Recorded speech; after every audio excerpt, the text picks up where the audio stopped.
noches, bienvenidos a la edición estelar de 13 Costa Rica Noticias. Eicia Chacón Cordero les saluda y estaré con ustedes durante la próxima hora de información. A esta hora les recuerdo nuestras redes sociales, usted las observa en pantalla, por ahí puede seguirnos en vivo. También los invito de inmediato a ver nuestros titulares.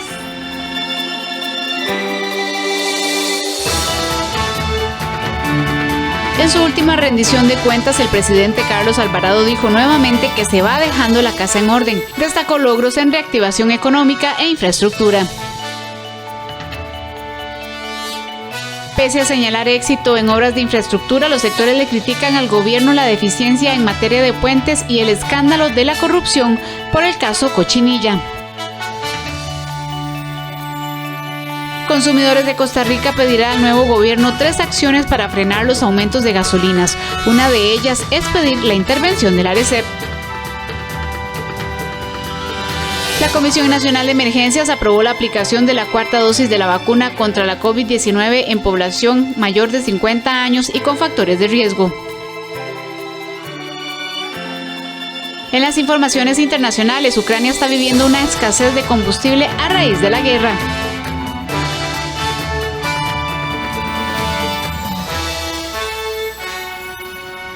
7 de la noche con 2 minutos. Iniciamos con información en vivo desde la Asamblea Legislativa. Ahí están nuestros compañeros Kenneth Meléndez y Roger Espinosa, quienes le dieron seguimiento al último informe de labores presentado por el presidente de la República, Carlos Alvarado. Vamos a ir de inmediato con Kenneth Meléndez porque el presidente de la República, Carlos Alvarado, presentó, como les decíamos, su último informe de labores ante la Asamblea Legislativa. Avances en infraestructura y reactivación económica son parte de los principales logros señalados. Alvarado dijo que no lograron recuperar las cifras de desempleo, pero en gran parte se debió, según él, a la pandemia. Kenneth Meléndez nos tiene estas y otras reacciones sobre el tema. Kenneth, muy buenas noches, adelante.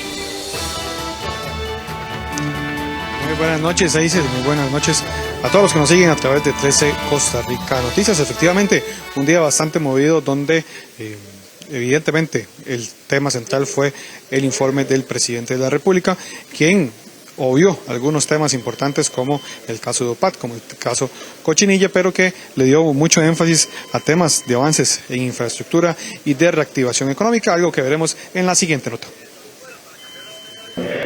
Bueno, en relación con los diferentes temas, son casos que están judicializados y los que nosotros ya nos hemos referido en muchas oportunidades. Entonces ahí ya está nuestro punto de vista consignado y son temas que tendrán que ver las autoridades del Poder Judicial en qué termina. En días pasados, varios de las diferentes denuncias a varios miembros del Poder Ejecutivo han sido desestimadas. Y como les he dicho con anterioridad, hay muchas que son un expediente con un recorte periódico y ya cuenta como denuncia. El presidente Carlos Alvarado pasó por alto los escándalos de corrupción por el caso Cochinilla y destacó en su último informe de labores los avances en infraestructura vial de su gobierno. Resaltó las acciones tomadas frente a la pandemia. Dijo haber aplicado reformas necesarias y obras de fondo, pese a que fueran postergadas por décadas debido al temor de su costo político. El presidente dijo irse tranquilo, dejando la casa en orden con un crecimiento económico, con el mejor desempeño de las exportaciones en los últimos 15 años, tras un crecimiento de un 24%. Pero destacó el sinsabor de no lograr reducir los niveles de desempleo que heredó y que se agudizaron con la pandemia. Si debiese sintetizar lo hecho en 4 años, afirmo que ordenamos las finanzas de la casa para evitar la crisis, protegimos al país de la pandemia, construimos obra pública, combatimos el populismo y promovimos los derechos humanos. Posicionamos al país como un líder mundial en la lucha contra el cambio climático. El avance en el cumplimiento de acciones en pro de los derechos humanos y posicionar al país como líder mundial en la lucha contra el cambio climático también formó parte del recuento de sus logros en los últimos 4 años. El mandatario Alvarado le pidió a los diputados continuar con el acuerdo del Fondo Monetario Internacional y darle continuidad al recorte del gasto y las medidas de reactivación, ya que Costa Rica mejoró su imagen ante las calificadoras internacionales. El cierre de la hacienda pública para 2021 estableció que el déficit primario fue de 0,4 4,27%, el menor déficit respecto al PIB en los últimos 13 años. Y el déficit financiero cerró en 5,03, el más bajo en 9 años. Es constatable, el gobierno sí puso orden en ingresos y gastos. En su discurso final, Alvarado señaló la inversión en obras de salud, recurso hídrico, infraestructura vial y otras para zonas alejadas al gran área metropolitana. Finalizando su discurso, el presidente del Congreso, Rodrigo Arias, cuestionó la poca posibilidad y poco avance en materia de conectividad que le dieron a los jóvenes quienes enfrentaron una pandemia en medio de un sistema educativo sin posibilidades de conexión para el 100% de la población estudiantil. El tema de conectividad no fue mencionado en el discurso del mandatario. Es poco aceptable que, existiendo los recursos, no pudiéramos escuchar hoy en su rendición de cuentas razones válidas para haber dejado sin conexión digital a más de 500,000 de niños, niñas y adolescentes en plena pandemia, cuando además sufrían suspensión de enseñanza presencial. Fueron deficientes las medidas para superar la brecha de conectividad y el apagón educativo que condena al aislamiento y a la población más necesitada. Los diputados dedicarán las sesiones del martes y miércoles para analizar el discurso completo del presidente saliente Carlos Alvarado.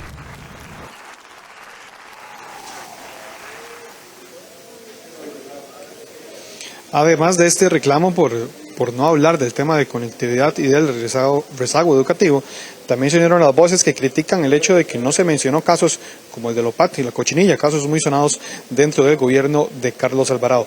¿Por qué se unieron ese tema? Escuchamos al presidente actual hablando acerca de ese tema. En relación con los diferentes temas, son casos que están judicializados y los que nosotros ya nos hemos referido en muchas oportunidades. Entonces ahí ya está nuestro punto de vista consignado y son temas que tendrán que ver las autoridades del Poder Judicial en qué termina. En días pasados, varios de las diferentes denuncias que a varios miembros del Poder Ejecutivo han sido desestimadas. Y como les he dicho con anterioridad, hay muchas que son un expediente con un recorte periódico y ya cuenta como denuncia. En esta conferencia de prensa que se realizó después de que el presidente diera el discurso, se le cuestionó de que por qué, si él dice que han sido tan buenos gobiernos, el de Guillermo Solís y el de él, ¿por qué la gente no votó por el PAC ni siquiera para tener una diputación acá en la Asamblea Legislativa? Él culpa otros factores. Pues yo creo que cada vez más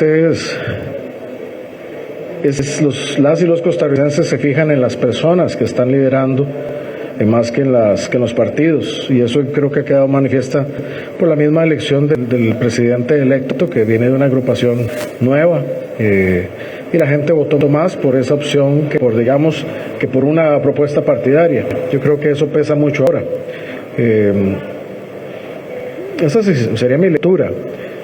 Con humildad hay que aceptar eso, pero también creo que se abren muchas oportunidades a futuro, eventualmente, para hacer muchas cosas en Costa Rica. Entonces, se acepta y se trabaja.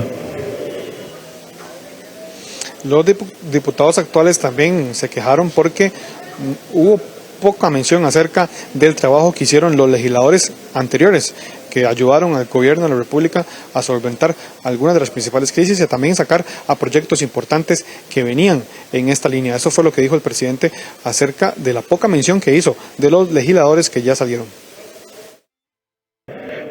Bueno, y lo pongo a la altura de mi familia, tampoco es como que lo pongo en una parte escondida. En verdad, yo a quienes agradezco, a quienes más, y a la Asamblea mucho. Esto es un esfuerzo colectivo. Es claro que para que una ley sea firmada necesita un apoyo mayoritario y eso requiere varias fracciones. Yo siempre voy a estar muy agradecido con las diputadas y diputados que correspondieron en mi periodo. Por último, el presidente Carlos Alvarado valoró positivamente proyecto que se ha desarrollado con el Fondo Monetario Internacional y aseguró que espera que el próximo gobierno siga en la misma línea y trabajando con los proyectos que ya se habían negociado con este fondo. Bueno, en el FMI yo he visto, hasta ahora el acuerdo ha sido positivo para el país. Ustedes recuerdan que fue firmado en enero del 2021. Desde el 2021 hasta la fecha hemos gozado de una gran estabilidad y también hemos aprobado 2 proyectos importantes, o uno particularmente el de empleo público. Se nos han hecho 2 desembolsos y gracias a la labor del Ejecutivo en contención del gasto hemos cumplido con las metas numéricas. Nosotros estamos gozando de esa estabilidad y la estamos viendo en otros indicadores. Veo positivo que haya algunas señales desde el gobierno electo para considerar alguno de esos temas, pero bueno, eso ya será una discusión con los nuevos jerarcas. Y hoy se dio un hecho histórico. Por primera vez en la historia de nuestro país, un presidente saliente dio el informe de labores sin contar ni siquiera con un diputado de su partido, debido a esta espalda que le dieron los costarricenses al Partido Acción Ciudadana. Ahora queda esperar la reacción de los diputados en estos próximos 2 días. Así es, Kenneth, gracias por esta información. Y también en la Asamblea Legislativa se encuentra nuestro compañero Roger Espinosa, porque las reacciones no se hicieron esperar tras el discurso y último informe de labores del presidente Carlos Alvarado. Los diputados discrepan las afirmaciones del presidente y aseguran que quedó debiendo en su gestión. Le damos el paso de inmediato a nuestro compañero Roger Espinosa. Adelante y buenas noches. Gracias, Aisel. Un saludo para usted y para todos los televidentes de 13 Costa Rica Noticias. Sí, es precisamente que esa afirmación que ha venido haciendo el presidente desde la semana anterior, cuando le preguntan cómo deja la situación del país y él contesta que deja la casa en orden, no ha sido tomada a bien por los legisladores del periodo 2022-2026. Ellos aseguran que hay muchos factores que hacen ver que la gestión de Carlos Alvarado no fue la mejor, porque los resultados no fueron los que se esperaban por parte de los costarricenses. Tanto así que el Partido Acción Ciudadana fue sacado por completo de la Asamblea Legislativa debido a que los costarricenses se lo cobraron, dicen algunos legisladores. Pero veamos lo que dijo el diputado Carlos Felipe García de la Unidad Social Cristiana con respecto a si el presidente Carlos Alvarado dejó o no la casa en orden. Bueno, evidentemente se cerró un periodo constitucional de 4 años en el que tocó legislar y trabajar en medio de una pandemia, pero una crisis económica y social sumamente grave para el país. Esperamos de parte del señor presidente y del gobierno de la República saliente una claridad y sinceridad cuál es el estado real del país en términos fiscales, la inversión en infraestructura, ver cuáles son los retos pendientes y también por otro lado ver cuál es el fondo del ataque cibernético que recibió el país. No queremos encontrarnos sorpresas de un impacto mayor, no queremos encontrarnos huecos fiscales, entonces para tener claro y entender cuál es el estado real del país. Ya el presidente en ocasiones anteriores ha dicho que dejan la casa en orden. Ustedes que ya están empezando a estudiar el asunto, ¿cómo ven estas declaraciones que ha hecho ya en detalle? Bueno, evidentemente, si en la casa no se hace nada, la casa no se ensucia. En muchísimos casos, hemos visto cómo se aprobó cannabis medicinal, hemos visto cómo se aprobó nómadas digitales y los reglamentos no estuvieron a la altura para poner estas actividades comerciales a responder. Falta filarmónicas, falta rentistas. Por otro lado, también nos parece que ya hay instituciones que nos están señalando que va a tener que necesitar presupuestos extraordinarios. Hablemos del Ministerio de Seguridad de materia de combustible, hablemos de los comedores escolares. Entonces, acá ese discurso de que la casa queda en orden no es 100% cierto y esperamos un balance real. ¿Cuál es el estado del acuerdo con el Fondo Monetario Internacional? ¿En qué línea? Para ver cuál es la ruta y cuáles son las mejores decisiones que podemos tomar para el país. También pudimos conversar con el diputado liberacionista Francisco Necuelas y él habló de varios proyectos de los que el presidente dice estar bastante orgulloso, como el tema de la ampliación de la calle de la Angostura. Sin embargo, Nicolás asegura que estos proyectos no se encuentran finalizados, que la gestión fue deficiente, que hay otros factores que los hacen discrepar en total con estas pues declaraciones que hace Carlos Alvarado diciendo que Costa Rica es pues entregada a la nueva administración con las cuentas en orden, con la casa en orden, como dice el presidente. Veamos lo que dijo el señor Francisco Nicolás. En absoluto, un ejemplo real. Dentro de 60 días tendremos a este país sin revisión técnica vehicular. El contrato de RUITV no se gestionó a tiempo. La Contraloría rechazó una propuesta de ampliación de plazo. Eso es dejar al orden un país. Eso es dejar al país con seguridad en materia de revisión vehicular. Yo creo que no. Es un ejemplo real. Eso lo vamos a estar debatiendo aquí, incluso a ver qué hacemos con un contrato tan importante como ese que este gobierno no dejó al día. ¿Deja insatisfacción el accionar del gobierno? Por supuesto que sí, y no solamente en el tema del TV. El señor presidente actual habló de que en educación se han hecho inversiones muy grandes. Más de 800 órdenes de cierre sanitario tenemos en escuelas y colegios. ¿Eso es la casa en orden? Yo me pregunto, la respuesta es evidente. ¿Cuál es su análisis con respecto a Punta Arenas específicamente? Solo menciona la obra del actual hospital Monseñor Sanabria, que está en proceso. Proyecto que, por cierto, comenzó hace más de 10 años, primero que todo. Y segundo, dice que prácticamente está terminada el proyecto de la Angostura. Yo recién pasé por ahí hace pocos días y no lo he terminado. También pudimos escuchar la posición de la diputada del Partido Frente Amplio, Sofía Guillén, y ella asegura que la casa sí quedó ordenada, pero para unos pocos, para las élites, asegura. Para la clase trabajadora la situación sigue igual y hasta peor de cuando el presidente Alvarado tomó posesión allá por el año 2018. Veamos lo que dijo la legisladora Sofía Guillén. Que celebra el desmantelamiento de Habdeba, la reducción de sus empleados y la ineficiencia de APM Terminal, celebra el contrato de Habdeba en su discurso el señor, ahora saliente presidente. Otra cosa que me llama mucho la atención es que reitera varias veces el fracaso de la regla fiscal. La regla fiscal es el 4º capítulo de la Ley de Fortalecimiento de las Finanzas Públicas, conocida como reforma fiscal, creada por gobierno y aprobada por la Asamblea Legislativa saliente.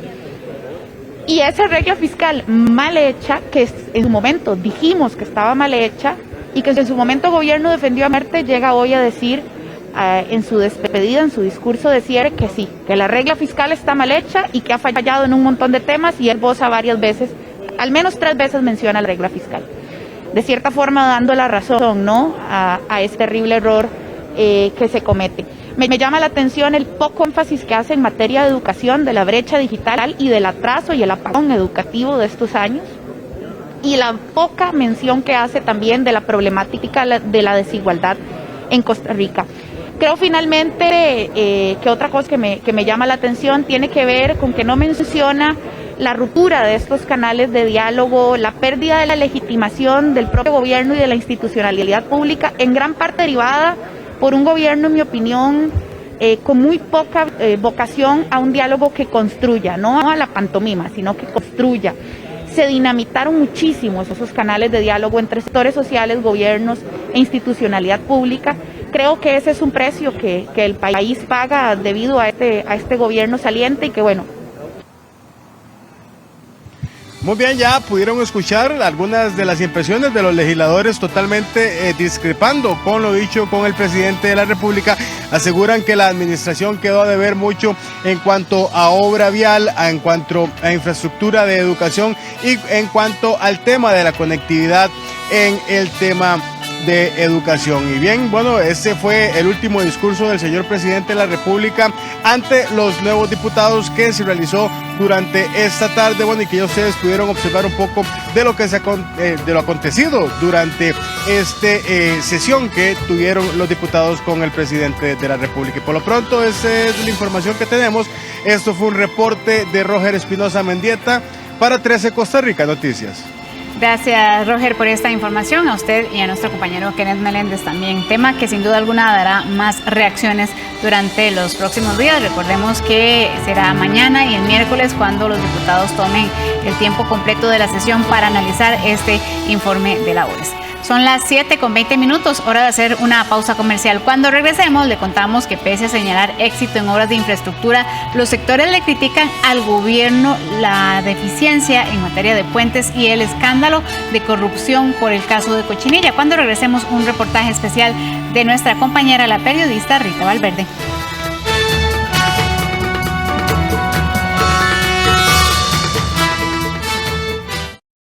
Este es el camino para atender las afectaciones emocionales de tus hijos e hijas. Si tus hijos e hijas experimentan estas emociones, debes creerles, escucharles, apoyarles y buscar acompañamiento profesional. PANI y Gobierno de la República. Costa Rica es pura vida.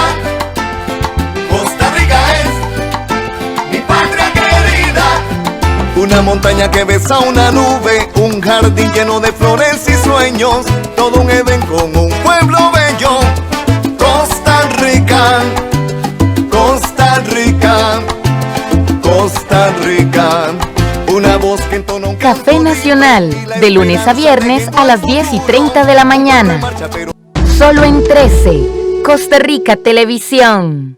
No te pierdas Aprendo en Casa y saca las mejores notas con la ayuda que te brindamos para las pruebas FARO. Para 10º y 11º año de secundaria, jueves Español. Los viernes Ciencias, todas a las 3 de la tarde. Y los sábados Matemáticas a las 9 de la mañana. En 13, Costa Rica Televisión.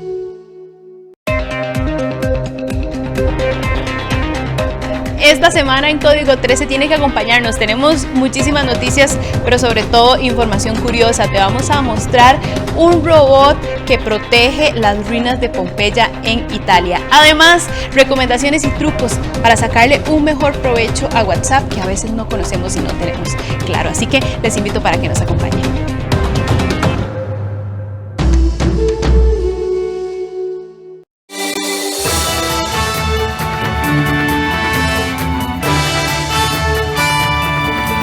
Banco Popular presenta el tipo de cambio. 7:23. A esta hora repasamos en pantalla cómo se ubica la compra y venta del dólar para este inicio de semana. Según el Banco Central, la compra se cotiza en 663 colones con 8 céntimos y la venta 670 colones con 36 céntimos.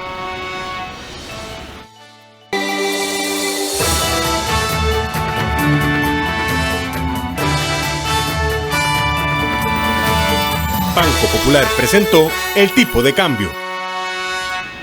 Durante sus primeros días de gobierno, el presidente Carlos Alvarado prometió invertir $3.000 millones en obras de infraestructura, y aunque esta administración tuvo avances significativos en el desarrollo de obras públicas, también dejó de lado la atención de labores como la mejora de puentes. ¿Logró el gobierno del PAC cumplir las principales metas en el tema de infraestructura? Rita Valverde nos responde esta interrogante. Adelante. La cartera de infraestructura fue una de las que más dio de qué hablar durante el último año de gobierno, debido a los casos de corrupción que se revelaron en el CONAVI y el MOP. Sin embargo, desde un inicio, esta fue una de las áreas por las que el gobierno apostó con más fuerza, y el ministro Rodolfo Méndez Mata fue clave para ello. Veamos a continuación la primera parte de la serie de reportajes denominados La Era PAC.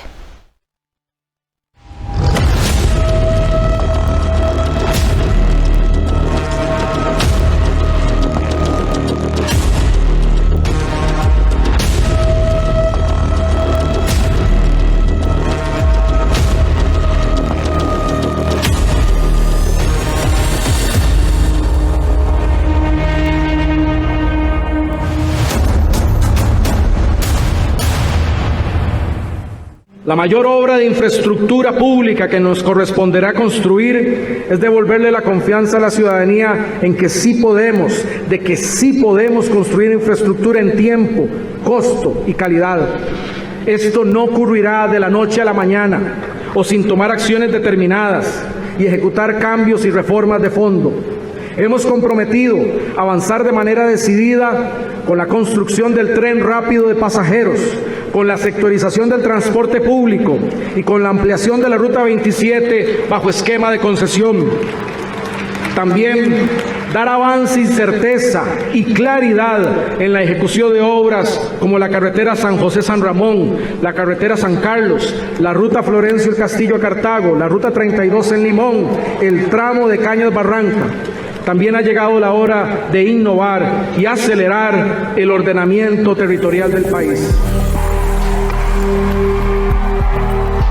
Estas fueron parte de las declaraciones que el presidente Carlos Alvarado dio en su primer discurso como presidente el pasado 8 de mayo de 2018. Fue tan solo una pincelada del rumbo y del enfoque que el mandatario marcó para su gobierno en el tema de infraestructura. Hoy, a tan solo unos días de que el gobierno entregue el poder al nuevo presidente electo Rodrigo Chávez, analizaremos algunos de los retos y de los logros que deja en el tema de infraestructura la era del PAC. El 8 de mayo del 2014, unas horas después de que el expresidente Luis Guillermo Solís recibió la banda presidencial, firmó una de las primeras directrices de todo su gobierno, en la cual declaraba de interés público 12 puentes y 9 alcantarillas que estaban en muy mal estado. Sin embargo, al concluir el mandato de Solís, el MOP solo logró intervenir unas cuantas de estas estructuras. Por su parte, el presidente Alvarado prometió invertir la suma de $3.000 millones en obra pública durante todo su gobierno. No obstante, la meta no se concretó.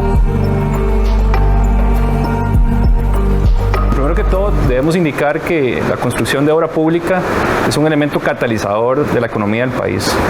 Si hay buena inversión en obra pública, vamos a tener más empleo y la reactivación del país va a ir en aumento. Sin embargo, con este gobierno hemos tenido una caída en la inversión de obra pública. Según el índice mensual de actividad económica del Banco Central, el aspecto específico de construcción pública ha disminuido un 21.1%. Y la proyección de este gobierno de $3.000 millones no se ejecutó.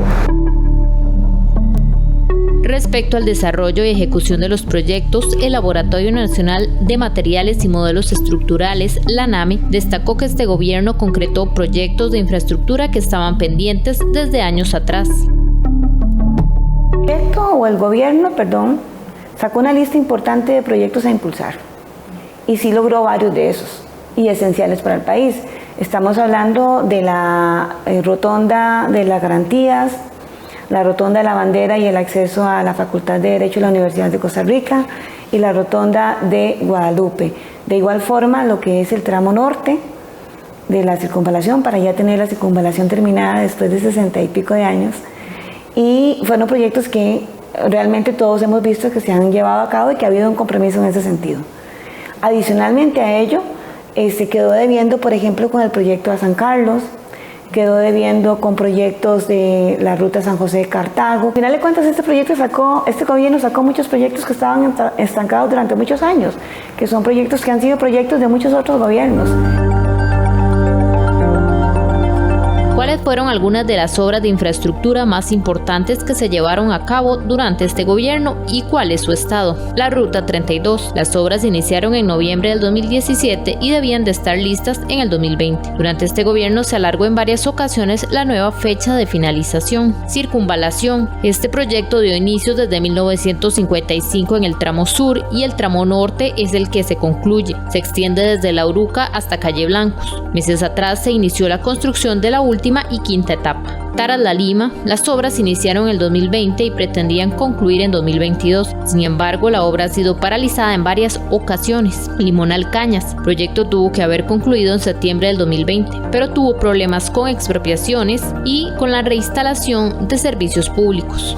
Barranca Limonal. Los trabajos arrancaron en junio del 2020 y se proyectó un periodo de 2 años y medio para concluir. Sin embargo, la obra ha tenido serios retrasos. Se valoran cambios para limitar la cantidad de expropiaciones. San Carlos. Las obras de este proyecto están paralizadas desde el 2018. El actual gobierno decidió detener las obras para rediseñar el rumbo de la construcción. Se espera que se reanuden en febrero del 2023 y que concluyan en el 2025. Una de las áreas que el gobierno dejó de lado fue la atención de los puentes, según indicó la NAME, pues desde el inicio de la administración contaban con insumos sobre las estructuras más dañadas, pero no hubo progreso al respecto. Sí, la situación de los puentes es un tema de muchísima importancia en la red vial nacional. En este caso, desde el inicio de la administración se habló y se mencionó esa importancia. el CONAVI solicitó directamente a la ANAME a través de la Ley 8114 una asesoría que fue entregada en el 2019, realizada por el Programa de Ingeniería Estructural de la ANAME y la Unidad de Puentes, donde se priorizaron los 500 puentes en peor condición de acuerdo, digamos, a una priorización según el estado deficiente. Entonces, a partir de eso, la administración cuenta con un insumo muy importante para definir los programas de inversión en los puentes. Sin embargo, hasta el momento no ha sido eficaz en conseguir alguna vía contractual para poder aterrizar esa intervención de los puentes. Un ejemplo de ello es el Puente de la Amistad sobre el río Tempisque, el cual presenta serios daños y riesgos, pero durante esta administración no se logró llevar a cabo una contratación para intervenirlo, reto que quedará pendiente al nuevo gobierno. Con respecto al puente sobre el río Tempisque, este es un puente que ha recibido inspecciones por parte de la Unidad de Puentes de la ANAME, que se encuentra en el Programa de Ingeniería Estructural, y también hay información propia de la administración sobre la condición, especialmente de la gravedad de la condición en sus juntas de expansión. Con respecto a esto, tenemos conocimiento de que las contrataciones no prosperaron, las iniciativas que llevó la administración a la Contraloría no prosperaron, es decir, la forma en que la administración lo estaba planteando. Entonces, al finalizar el gobierno, el puente sobre el Tempisque se encuentra aún sin intervenir.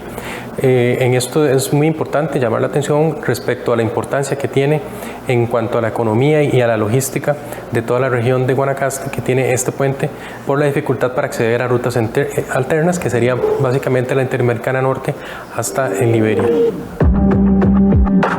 Otro de los grandes proyectos a los que apostó el gobierno de Carlos Alvarado fue el tren rápido de pasajeros para la GAM, cuyo monto de inversión era de $1.553 millones, el cual fue dirigido desde el despacho de la primera dama de la República, Claudia Dobles, y el Instituto Costarricense de Ferrocarriles. La meta fue adjudicar el proyecto antes del cambio de gobierno, sin embargo no se cumplirá. Mañana, en una nueva edición de este reportaje, hablaremos sobre las dificultades que afrontó la administración por los casos de corrupción que revelaron las autoridades del OIJ en el CONAVI y el MOP.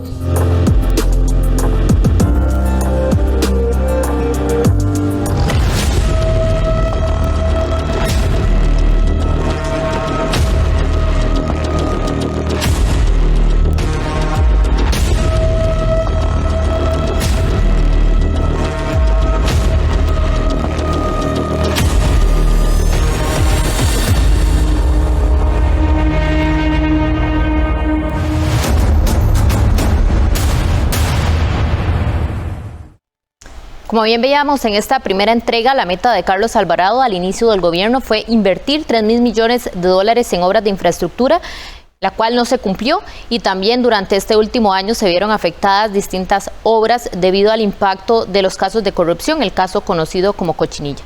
Recordarles que pueden ver este reportaje en las redes de Costa Rica Noticias y mañana veremos también la segunda entrega. Gracias, Rita, por esta información. Seguimos hablando de temas que tienen que ver con transporte y con economía. Ante el aumento en el precio de los combustibles, Consumidores de Costa Rica lanza 3 propuestas al gobierno para buscar soluciones. Sectores como el transporte de carga piden una posible exoneración al impuesto único de combustible y que también se vean beneficiados. El pasado viernes, Arecep aprobó un nuevo aumento en los combustibles, situación que preocupa a muchos sectores y a los costarricenses en general, ya que los aumentos no cesan y el costo de la vida sigue subiendo. La semana pasada incluso los autobuseros advertían de posibles cierres técnicos de algunas rutas, de modo que este sería ahora el nuevo precio de los combustibles. La gasolina super pasaría de 909 colones a 951 colones. La regular pasaría de costar 889 colones a 927 colones, mientras que el diésel pasa de 845 colones a 904 colones. El director ejecutivo de la Cámara Nacional de Transportes de Carga, Canatrac, explica que para este sector ha sido muy complicado trasladar estos aumentos a sus clientes, ya que no son regulados por la Arecep como sí el transporte público. Y la propuesta que hay en la Asamblea de exonerar temporalmente el impuesto del combustible no incluye al transporte de carga, turismo o estudiantes.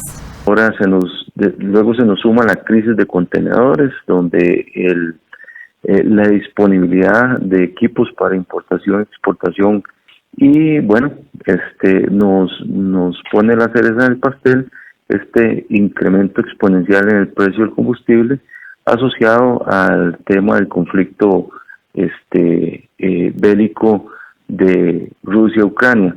Y nosotros no podemos trasladarla de forma tan directa y tan rápida como si, digamos, pueden hacerse los sectores que están con tarifa regulada por la ARECEP.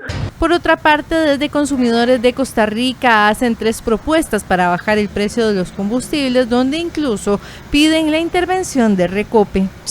La primera, evidentemente, tiene que ver con una disminución en el impuesto establecido por la ley 8114, el impuesto único a los combustibles.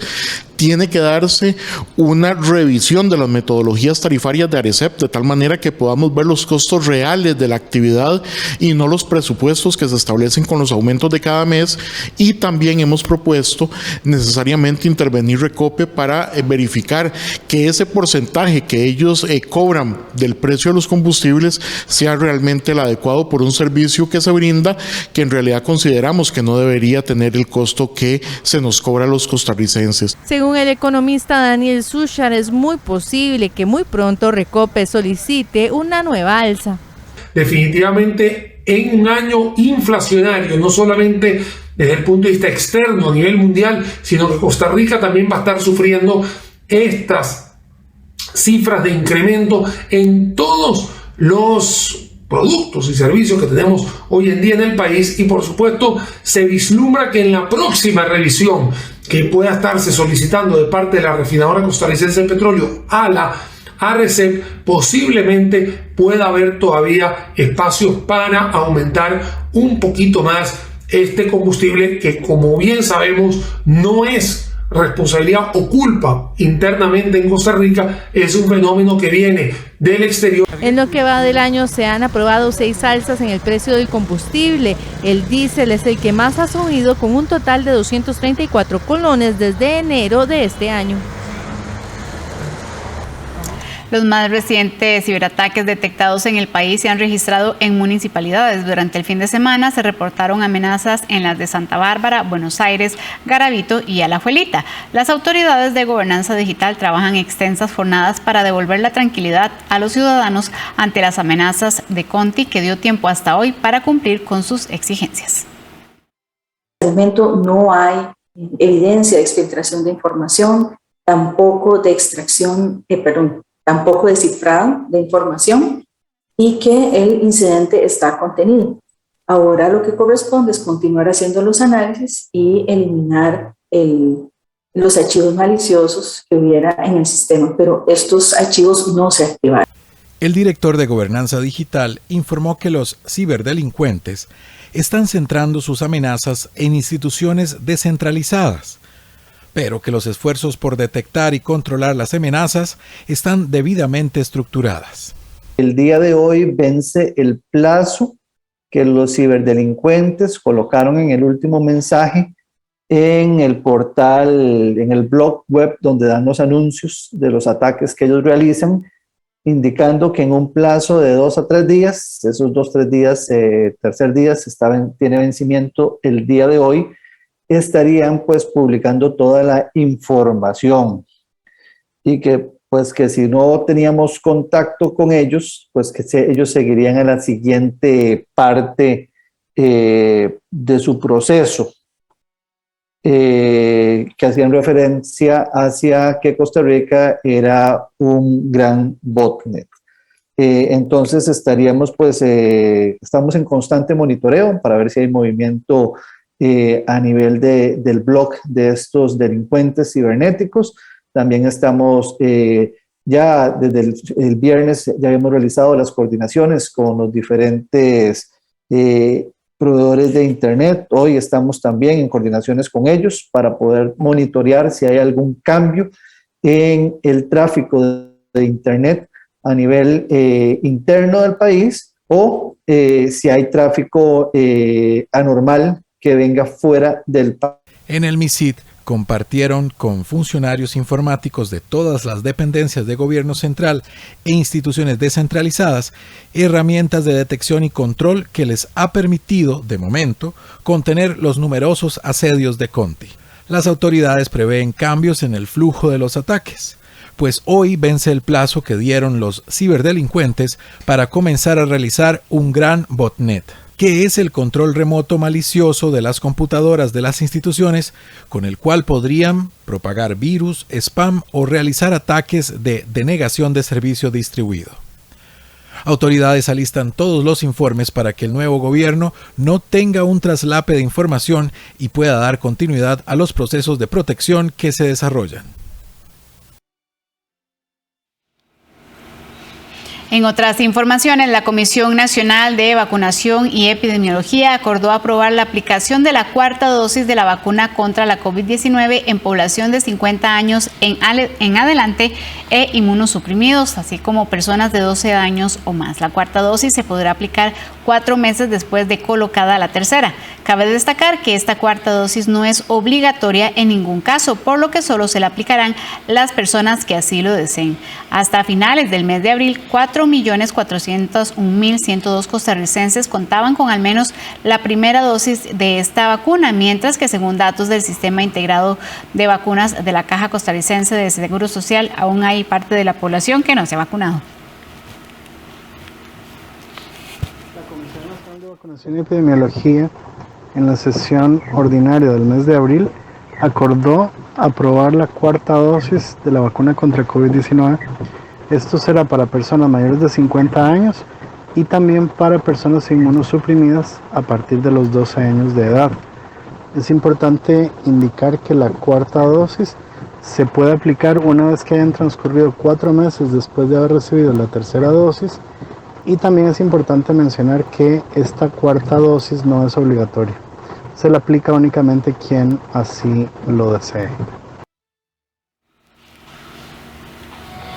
Vamos a una pausa comercial. Cuando regresemos en las informaciones del mundo, Ucrania está viviendo una escasez de combustible a raíz de la guerra contra Rusia. Los detalles cuando regresemos.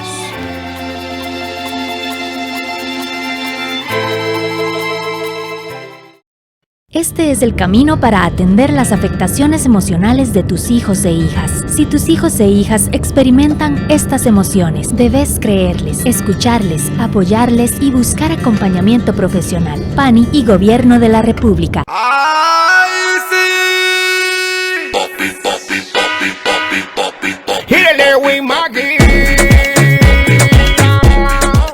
Empiece la mañana poniéndole sabor a la vida al ritmo de Cardio Dance y Salsation. Mejore su condición física, su salud y hasta su estado de ánimo. Acompáñenos todos los días a las 8 de la mañana en Póngale Bonito, el nuevo programa de acondicionamiento físico de 13 Costa Rica Televisión. En 13 Costa Rica Televisión tenemos un nuevo programa que le muestra más lugares extraordinarios, más costumbres, más curiosidades, más cultura rural. Le presentamos Nuestras Regiones, la revista sobre las distintas regiones del país, por 13 Costa Rica Televisión.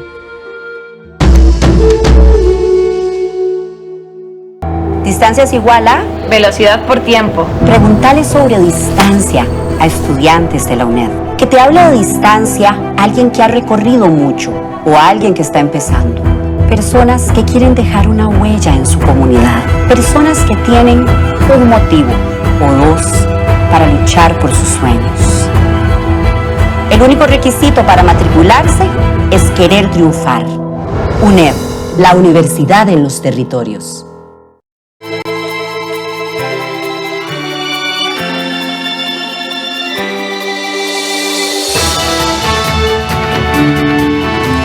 Vamos a las informaciones internacionales. Producto del conflicto entre Rusia y Ucrania, este último sufre una importante escasez de combustible. Las autoridades indican que esto se da debido a que los puertos están bloqueados y los depósitos fueron bombardeados. Por eso el gobierno insta a los ciudadanos a utilizar el transporte público. Ucrania sufre escasez de combustible. Con los puertos bloqueados y los depósitos bombardeados, la escasez empieza a ser palpable. El precio se va a disparar porque el Parlamento ucraniano va a anular el impuesto especial cero y aumentar los impuestos sobre combustibles. Las autoridades ucranianas han pedido a los ciudadanos que utilicen más el transporte público.